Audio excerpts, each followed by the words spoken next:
여러분 주말 편안히 잘 쉬었습니까? 야, 이제 3월 시작입니다. 3월 4일 화요일 날 오늘 또 뉴스 브리핑 또 시작하도록 하겠습니다.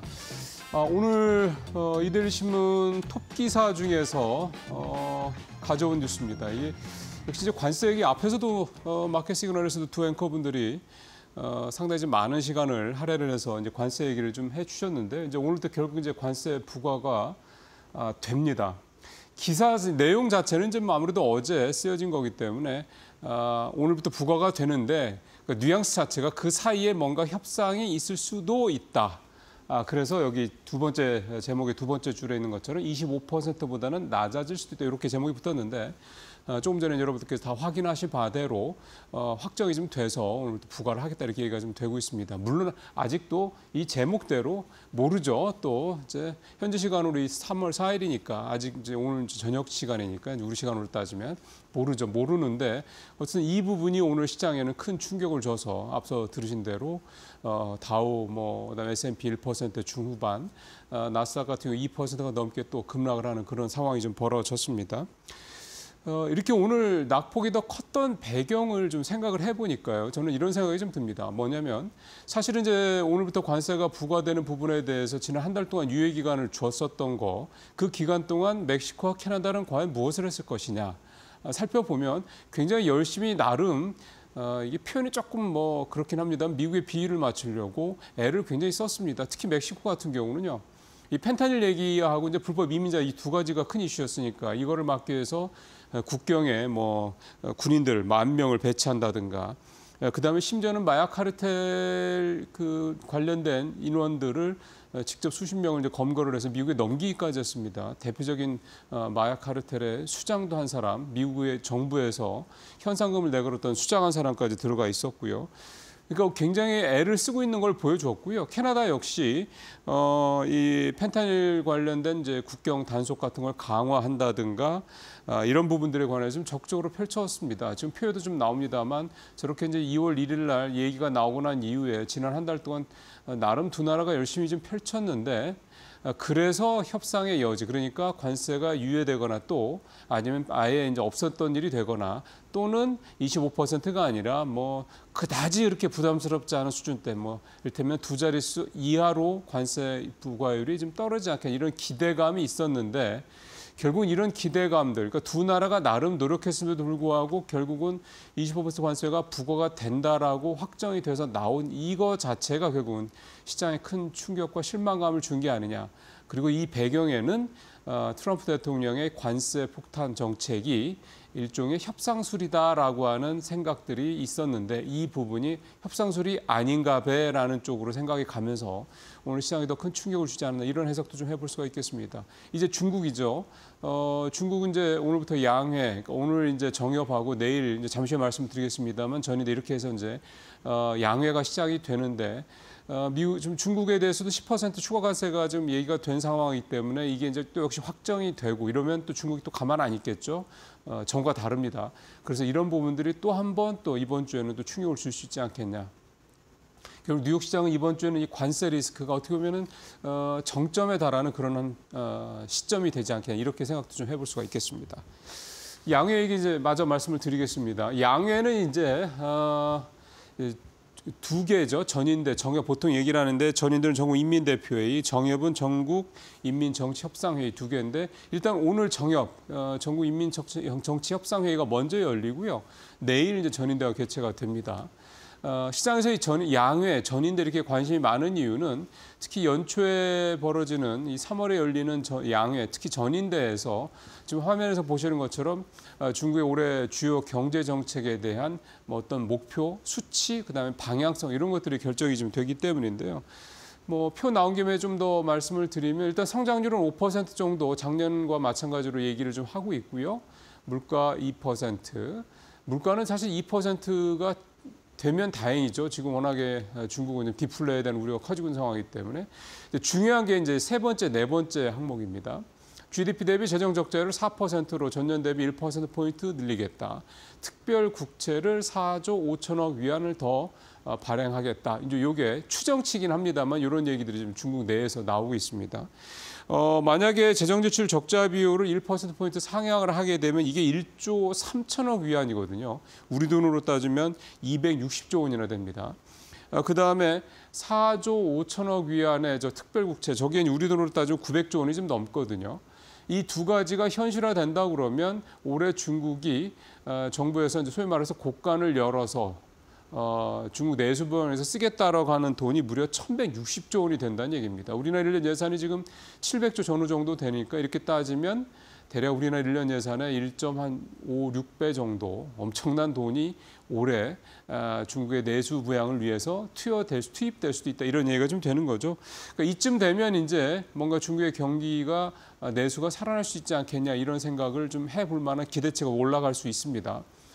물론 이제 지금 앞에서 10% 중국에 대한 이제 미국의 관세 추가 부과 이 얘기도 있었습니다만, 이게 이제 트럼프 대통령이 얘기했던 수치가 60%이기 때문에 60%까지가 부과된다 그러면 영향이 없을 수가 없죠. 근데 다만 중국도 지난 8년간 또 이제 누가 되든 간에 중국에 대한 미국의 관세 부과가 어느 정도 어떻게 될 것이냐에 대한 리스크를 해지하면서, 그러니까 계속해서 미국에 대한 수출 비중을 좀 10%, 그러니까 두 자릿수 초반대까지 줄여놓은 상황이기 때문에 생각보다 여파가 크지는 않을 수 있다, 이렇게 좀 얘기를 하고 있는데요.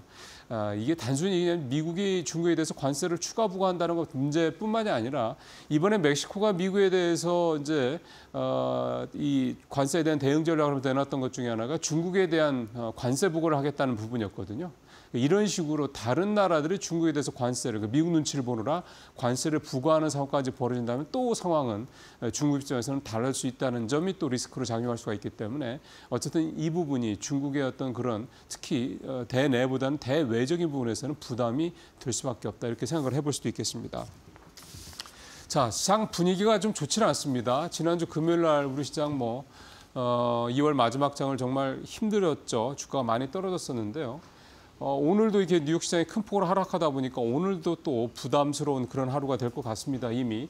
그렇다고 그러면 이제 시장이 완전히 우리도 대세 하락 이런 식으로 갈 거냐, 아직 그렇게까지 보기에는 이르다라는 거고, 그러면은 지금 시장이 일종의 저가 매수할 수 있는 기회다, 이렇게 본다고 그랬을 때 그럼 뭘 쳐다봐야 되느냐, 이제 그 얘기를 오늘 이데일리 신문 증권면에서 다루고 있습니다. 표를 보시는 게 좋을 것 같은데요. 증권사에서 이제 컨센서스를 만들어서 내죠. 세계 증권사 이상에서 나온 리포트에 이 컨센서스가 나온 거를 좀 종합을 한 건데, 목표 주가들이 있습니다. 그거와 현재 주가와의 괴리율이 얼마나 크냐, 이걸 가지고 이제 표를 만들어 본 건데, 이 괴리율이 가장 큰 종목들을 쭉 한 10위권으로 좀 10개 정도를 살펴본 겁니다. 제일 큰 데가 HD 현대미포, 그다음에 HL D&I, 여기 이제 한라 그룹 계열의 이제 건설회사죠. 그다음에 HD 현대일렉트릭, S&T 모티브, 덕산에로 등등등 이런 회사들이 쭉 있습니다.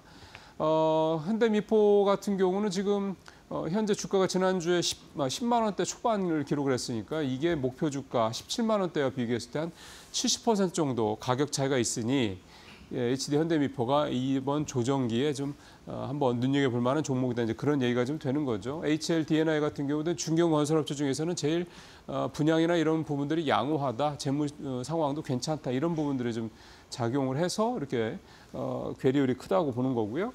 HD 현대일렉트릭도 조정을 좀 받은 거죠. 작년에 급등을 한 다음에 최근에 또 주가 낙폭이 좀 있습니다. 요즘에 최근 한 2, 3주 사이에 전력 설비주들 주가가 좀 좋지 않죠. AI 투자와 관련돼서 좀 특히 이제 마이크로소프트가 일부 AI 데이터 센터의 계약을 취소했다, 이런 얘기가 나온 이후로 좀 계속 부진합니다. 이런 부분들이 좀 작용을 했다고 볼 수가 있겠고, 뒤에 이제 쭉 있습니다.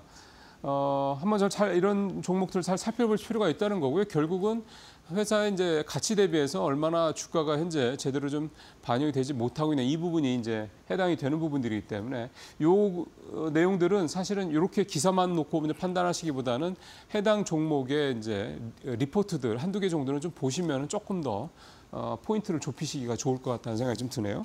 자, 오늘 마지막 얘기는 이제 지난 한 주간의 펀드 와치, ETF 상품들 어떤 섹터들이 좋았는지 살펴보는 시간인데요. 지난주에 전체적으로 좀 부진했는데요, 장이. 그중에서도 2차 전지하고 바이오 쪽은 그나마 선방을 했다, 이 내용입니다. 표를 한번 보면은요, 지난주 수익률 1위는 신한자산운용의 전고체 배터리, 실리콘 응급제 ETF 상품이 참 이런 게 장점이죠. 굉장히 구체적으로 어떤 분야를 이렇게 좀 좁혀서 이렇게 종목들을 담는 그런 ETF 상품인데 일주일 동안 8.3% 올라서 가장 높은 수익률을 기록했습니다.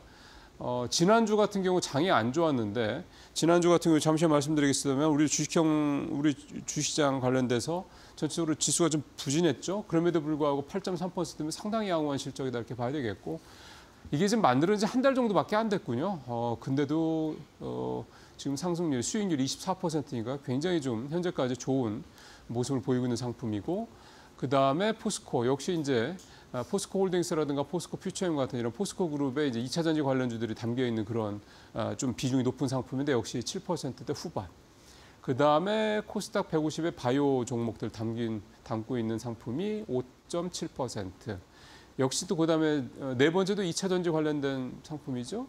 이거 레버리지가 들어가 있습니다. 대신 4.3%. 레버리지가 안 들어가 있으면 2%를 될 테니까 레버리지가 들어서 4%까지 올라간 상품이고 그다음에 또 바이오. 그러니까 2차 전지, 바이오 딱 상위 5개 종목이 5개 상품이 다 이제 이 두 섹터에 관련된 종목들이 확인이 되죠.